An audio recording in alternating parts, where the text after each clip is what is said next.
Triple chocolate brownie ఏదే కడుపులో ఉందా? Hello, hi to all. Vijayawada special అండి. నేనైతే చాలా లేట్గా పోస్ట్ చేస్తున్నాను, అంటే రంజాన్ అయిపోయాక పోస్ట్ చేస్తున్నాను.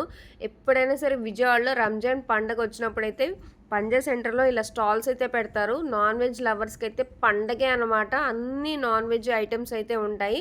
అదే కాకుండా వెజ్ వాళ్ళకైతే ఇలా మంచి మంచి డెజర్ట్స్ కూడా ఉంటాయి.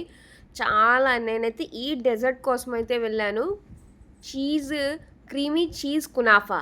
ఈ క్రీమీ చీజ్ కునాఫా ఎప్పటి నుంచో ట్రై చేద్దాం అనుకుంటున్నాను టేస్ట్ చేయడానికి. సో చాలా చాలా బాగుంది.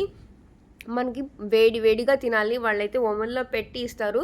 చాలా బెస్ట్ ప్రైస్కి వచ్చిందనమాట. విజయవాడలో ఇది రంజాన్ స్పెషల్గా అక్కడైతే పెట్టారు. కునాఫా చాక్లెట్స్ కూడా చాలా డిమాండ్ ఉన్నాయండి. అండ్ క్రీమీ చీజీ కునాఫాకు కూడా మంచి డిమాండ్ ఉంది. అండ్ హైదరాబాద్, విజయవాడ ఇలా మంచి మంచి సిటీస్లో అయితే కూడా చాలా చాలా డిమాండ్ ఉంది. నేనైతే కనుక షుగర్ సిరప్ చాలా మైల్డ్గా అయితే ఆ స్వీట్ మీద అయితే వేయించుకున్నాను. వేడిగా మధ్యలో చీజ్ తగులుతూ సూపర్ టేస్టీగా ఉంది. మీకు కూడా నేను ఇలా చూపిద్దామని చెప్పి వీడియో అయితే తీశాను. ఈ స్వీట్ని ఎంతమంది టేస్ట్ చేశారు? ఇలా దగ్గర నుంచి చూస్తే చాలా టెంప్టింగ్గా ఉంది కదండి. వేడిగా తింటుంటే ఇంకా బాగుంది. మధ్యలో చీజ్ తగులుతూ సూపర్గా ఉందండి.